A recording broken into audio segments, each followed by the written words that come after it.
When I directed my first show, that's when I was like, oh, this is what I need to be doing. And I've been doing it ever since.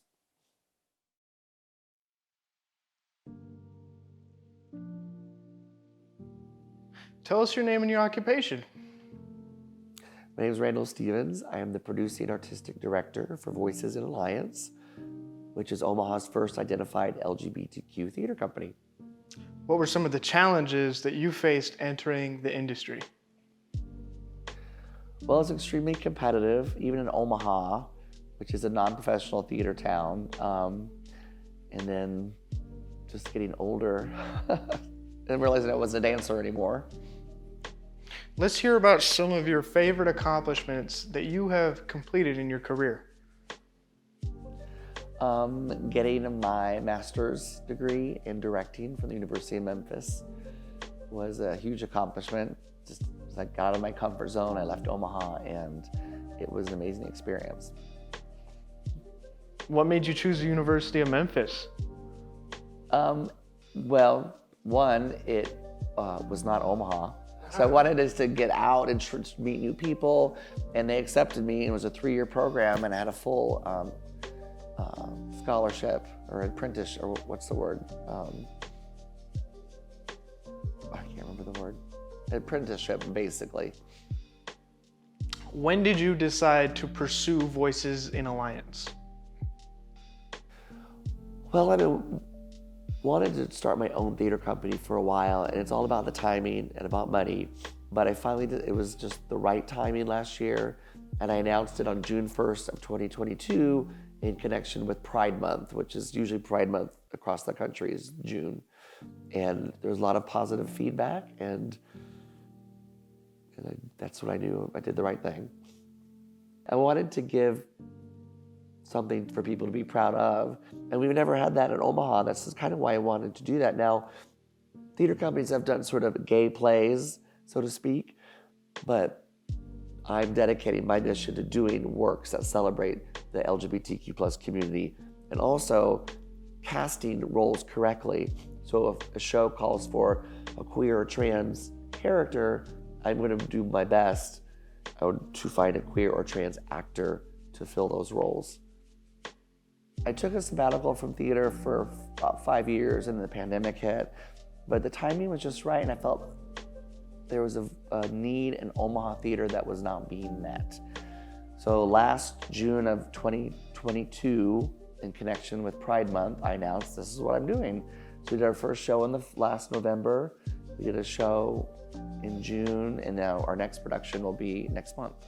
And we've been very successful so far, and have people been very positive outpouring from the community. Okay, now what does the process of choosing a show look like? Well, it changes daily. I have a stack of scripts like this in my apartment that I'm always looking for. And I have friends who are always sending me stuff. You should look at this. Oh, read this play, read this play. Have you heard this? Sending me links. And so I'm always looking, and then putting together a season is important. So it's all representative of the community. Tell us about the Rotterdam production. Rotterdam by John Britton was a British play, and it is about a queer female couple that at the end of the first scene, one of the half of the couple comes out as a trans male. And it's about how they navigate their relationship and what that means, you know, because the other half of the couple who's still a gay woman who's sort of coming out says, well, I like women, but now you're going to identify as a man. How does that, so it's about them figuring it out. How did the production of Rotterdam affect morality in Voices in Alliance? Oh, it was awesome. It was a four-person play, and they knew they were part of something special because it was our first show ever, and I had these 4 amazing people who were all cast correctly. So they knew they were part of making a difference, and it was super exciting for all of us. Tell us about Significant Other. Significant Other by Josh Harmon is about a young gay man in New York City in his mid-20s, and his inner circle of gal pals they all went to college together.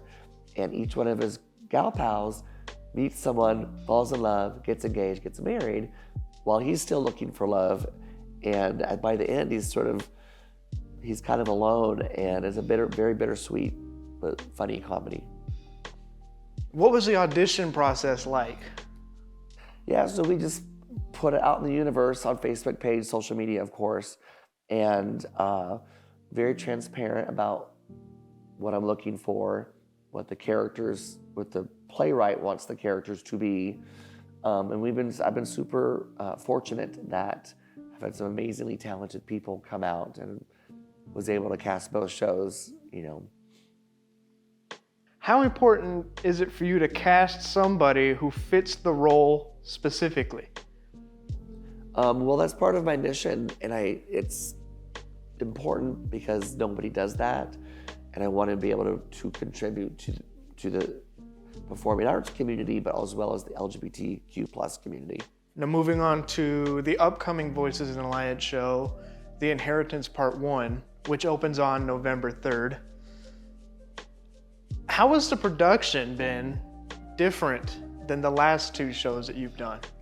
So The Inheritance Part 1 by Matthew Lopez is, first, it's an epic piece. It's a 3-hour play with 12 characters, so 12 actors. So it's my biggest one yet in scope on many different levels.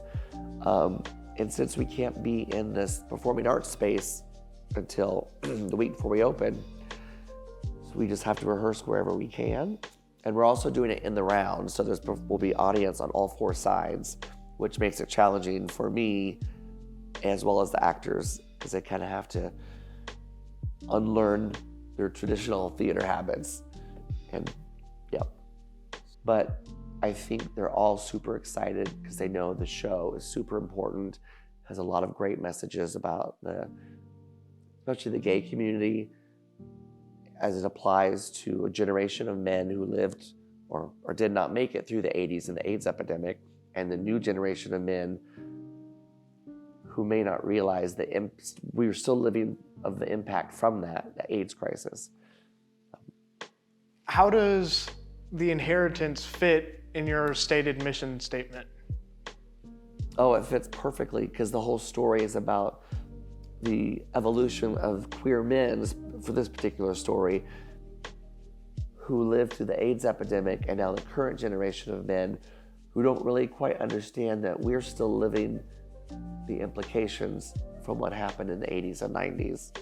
And there's a lot of intersecting stories in the story that takes place around Eric and Toby, or the couple, and 2 people come into their lives that kind of change their trajectory. And it's really hard to talk about the show without giving spoilers, so I'll just have to leave it at that. You'll have to come see the show to find out. Tell us about the audition process for The Inheritance Part 1. Oh, it was a little more challenging because we had original auditions, and then there were people who still wanted to audition, so I had to bring some people back and have callbacks, and it took me a little bit longer to cast this one than normal. But that's okay, because it's important for me as a director to get the absolute right people for the right roles, and I think I did. Now, The Inheritance is sponsored by Yahoo, the Nebraska Arts Council, and the Nebraska Cultural Endowment. How important for the production are these sponsorships? Oh, I mean, the arts are not possible without the generosity of individuals, corporations, and for Yahoo, they specifically have a component of their giving specifically for LGBTQ organizations or projects. So I was super fortunate to meet the right person, and that's how that happened. And then for the Nebraska Arts Council, they're super supportive of all the arts. You just have to go and apply, and it's a process, but super fortunate to have them on board and supportive of the organization. And how has production changed because of the sponsorships? Well, There are a lot of costs. Royalties to the play itself. You have to buy the scripts up front. And then I also paid my actors, which is not as common in Omaha as it is in other big professional theater cities. So that's kind of where most of the money goes to, because the show is done simply in terms of I don't have a large set, but I do have some designers I'm also paying for. I'm a lighting designer, a costume designer for this show, or I have not had that in the past. Can you tell us about some future projects? Well, nothing's set in stone, because I have to buy the rights before I can announce anything, but The Inheritance Part 1 is not an incidental title. There is actually a Part 2. When they did it on Broadway, you could see Part 1 and then Part 2, so it's a 6-hour piece of theater if you do it all together, which I'm not. So maybe Part 2 will be next year. Hint, hint. No, thank you for this opportunity, Benjamin. I appreciate this, and your support means the world to me.